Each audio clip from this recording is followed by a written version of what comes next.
folks, it's Laura with Rain Tree Nursery, and today we are here with Theresa, our propagation manager for over 30 years at Rain Tree, and we are going to talk about the anatomy of combination grafted trees. What can you tell us about this? It's a little bit straightforward. Mm-hmm. At the bottom, we have the portion of the tree that supplies the roots, the rootstock. Then we have the trunk, Mm-hmm. and then we have individual varieties budded on. Mm-hmm. There's this particular technique of grafting where we only use a bud, so we have only the one shoot of the variety. And that way we can offer multiple varieties on the one tree. There can be some variations to the rules here. Of course, always. Always got the rootstock. Yes. Now, sometimes you'll see, just like on a regular grafted fruit tree that you might purchase with a single variety, you'll see the knot at the point where the graft union occurred, down low, like this one is. And sometimes you can't find it. No graft union. There is no graft union down low. Now, we do have graft unions on this tree up higher, right? Right, up here. But down at the bottom, this is just going on up. What does that mean? It means this tree has what's called an interstem. An interstem is a variety that is compatible with all these different varieties that have been grafted on, and that is grafted to whatever's providing the roots. And, you know, obviously there's a variety of options for what's providing the roots, and we won't go into that. In this case, the rootstock was allowed to produce a tall shoot, and then the grafting was done directly to that rootstock. So this is the only circumstance where you would have a grafted tree that doesn't have a graft union down low that you have to worry about not burying. That's correct. Absolutely correct. Here we have a cherry tree with an interstem, and we have branches coming off of it. And this branch is producing a desirable quality edible fruit. So if there's an interstem, you can assume that it has the potential to produce desirable. That's correct. Yeah, we call it an interstem because it's something that is providing a potential fruit. Right. So one branch, okay. What if there's more than one branch? Like on this tree. Now, like on that tree. Like on this tree. Well, to be honest, the rootstock or the interstem is actually trying to take over as the tree, as the upper portion is experiencing stress and dying back. So we have a choice when we see that new growth coming from the interstem. If it's in a place that works with the shape of the tree, we can keep a branch. If it's not in a good place, I would say remove it. Got it. All right. And so then we have a tree like this that has no graft. Correct. This is just rootstock all the way up to where the different varieties were bud grafted. Correct. And what happens if I let something grow on this one? You don't want to. This is going to be rootstock. Rootstocks are not selected for producing a quality fruit. Just remove it. Awesome. You know where your grafted varieties are?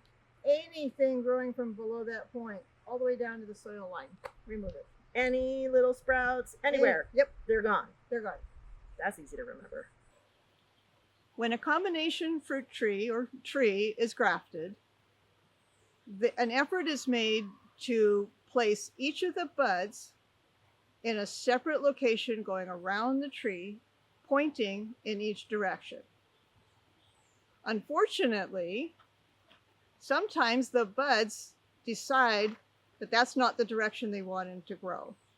And so we might end up with a situation like this tree where our branches are mostly growing in a linear fashion. Other issues can happen as well. Sometimes the bud grows more upright and we end up with tight crotch angles, as we can see here. Another thing that can happen is that each of these cultivars can have different vigors when they're growing. And you can see here very clearly that we have one that's very strong and wanting to take over the entire tree, and the other three are kind of falling behind. There are techniques we can use to deal with these concerns and help shape the tree the way we would prefer the tree to be shaped. So I heard you say that there are all kinds of ways to work with anything that a tree presents us with. Is that correct? Well, we're going to say most. I mean, there's not 100%, but yes, very much most of what's going on. Excellent. Now, I can tell on this Mirabelle, combination Mirabelle, that this is very vigorous, this one Yes, right it is. here. Yes, it and we've is. got some others that We got display another less one vigor. that's much less vigorous. Yeah. We've got a lot of upright growing branches, and then we got one that's growing more outward. And this one growing more outward is going to tend to be less strong than everything else growing upward as the new growth comes on. So we need to make some adjustments to the tree to encourage it to come more into balance. We want each variety growing at about the same rate. That's how we keep the entire tree in balance. In addition, this very vigorous cultivar variety is growing kind of in the same direction. I'll do it this way, kind of in the same direction as the other one. Now, it wasn't budded here. It's just it was budded way over here, but it managed to do its growing over here. Yeah. So we need to get it growing back this way. Nice, nice. We're going to accomplish that by pruning it to a bud growing in the direction that we would like it to go. To help balance the entire tree until this variety is not the top dog, it does not get to take all the juice from the roots. We also need to make it quite a bit shorter than the other varieties. And it's not shorter relative to the length of the shoot from the graft point. It's relative to the ground. Okay. So looking at this tree, this one we probably won't do anything. The small one, we need to encourage it to grow, so we're going to just leave it long. I need this one to end up at least 6 inches below the terminal point of this variety right here. Okay. So that means I'm looking somewhere in here. Yeah. Now I need a bud that's going in this direction. And I can choose. Yeah, that's a good one right there. That one's not bad. That one's not bad. It's kind of coming this way a little bit. This one's coming a little bit more in the direction that we would prefer. But this one is taller. It is taller. Now, if I go with this one, I may get more buds pushing, and maybe I'll get to choose between both of these, and I can make a final decision later. So we're going to give that one a shot. And this might take a little bit. This is kind of a big branch here. There we go. Got it. Okay. We do have some height difference here. It's not as good as I would prefer, but we'll see how that goes. We can always come back and reprune if we need to. If I go all the way down here, I can't come back to this point. This is true. All right. So now we want the rest of these to balance. We're going to keep them all taller than this point and maybe closer to this one. So I'm going to come over here and I want to maintain my line of direction. And I'm sorry, I need to kind of aim it towards you folks out there. So I'm going to come up the length of the trunk, and here I find a bud that's moving in the same direction as this side of the tree. And it's a little bit below this point. That's a good location. And now I want this one to come in this direction. You know, I can see I'm going to have to do something with this, but I want this one to come in this direction. And again, I'm looking for a bud. Is there something hiding underneath this label? Well, the best I can find is actually this one, this bud right here. It's not perfect, but it's pretty close. There we are. Oh my goodness, I paid so much money for that tree and now we're just cutting it all off. But as you say, it's going to bring everything into balance. That's and that correct. is the goal. That's correct. Now we've left this one sitting out here. And remember what I said, where do we cut this relative to the other branches? According to the ground. According to distance from the ground, not distance from the trunk. Mm-hmm. So this one needs to be cut somewhere in here. And I want to maintain that line of direction. My choices are here and here. It's a little bit more horizontal, be a little bit less vigorous. I'm going to go with this one. If it doesn't work, I can always come back and reprune. So there we have it. We have a tree prune. It kind of looks awkward right now, but as it grows out, as it matures, if the upper portion is what's in balance, then it'll work. And so you're trying to make sure that this is the tallest one because it's showing the least amount of vigor, correct? That's correct. Got it. Yeah, yeah. Now it's got the top dog position. Got it. All right. So next, I'll trade you. Okay. Thank you, friend. Come on over here. That one. Oh, we have so much fun here. Yes. So, analyzing, we have a fairly strong branch here. We have 3 evenly bigger branches here. And we have 2 very narrow crotch angles. So the fix for the narrow crotch angles, that's kind of the awkward one. These limbs are each growing in mostly reasonable directions. But we can't just bend outward to correct that. Now you can do that on a single variety type of tree, because when the growth is fairly young and it's supple and you can bend it outwards and you can put something in there to push it out. Spacers. Yeah, spacers. But this is fixed. This has grown very strong here. If I try to go far enough to pull that away and avoid the bark incursion, it's just going to snap off. Yeah. So I need a bud that is down low. Yes. Growing in the direction. Yes. See, we're looking for that bud going where we want it to go. And I'm going to take a quick look here. And this one, we want to be coming this way. It looks possible that there could be a bud right in here. Yeah. We have kind of a cluster of buds right here to work with. So I think the best thing to do here is to cut right at that cluster.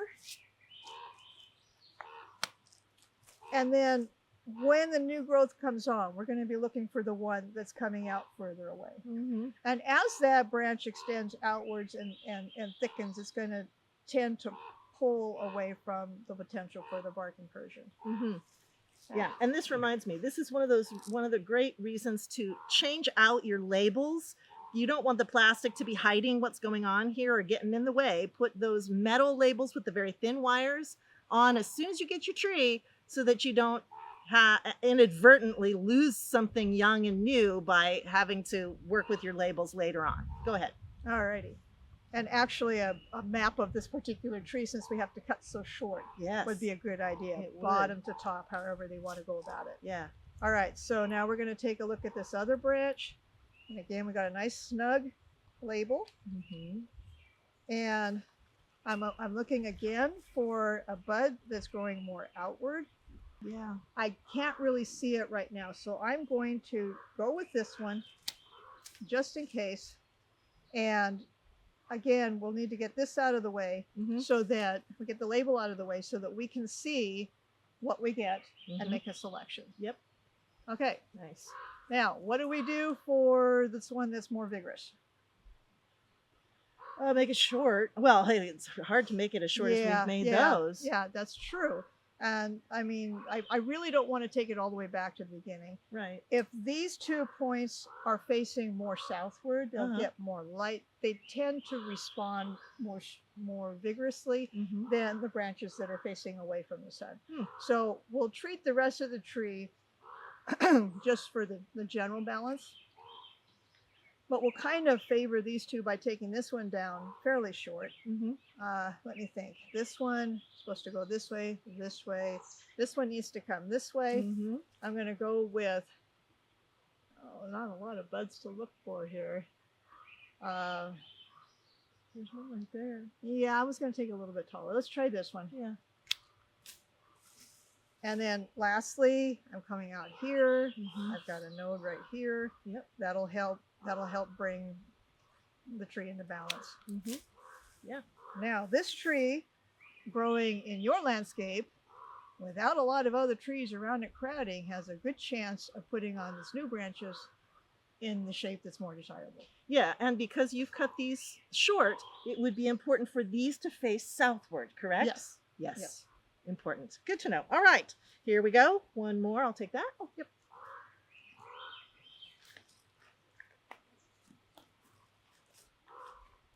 Well, I see just one major problem, which is the imbalance of vigor. Mm-hmm. This one is tending to go a little upright, but we have actually a nice crotch angle here, and I can see that this one can be levered out a little bit. So we can put a block in there, and we can do the same thing here. This one's a little bit more stiff. All right.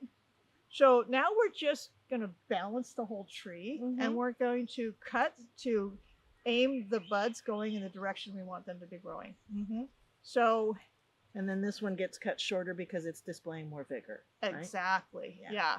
So that's fine. I want this one coming in this direction. Here's the bud right here. And coming here, I've got a bud right there. I really don't have to take much off.